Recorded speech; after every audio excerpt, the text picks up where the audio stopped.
Pushed under the scorching sun, an abandoned house half submerged in the sand suddenly appeared like a miracle of salvation.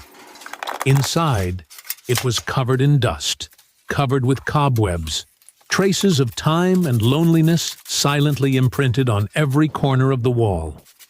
Under the scorching sun and the cruelty of the desert, that abandoned house became a solid support, where she found the strength to continue her arduous journey of survival.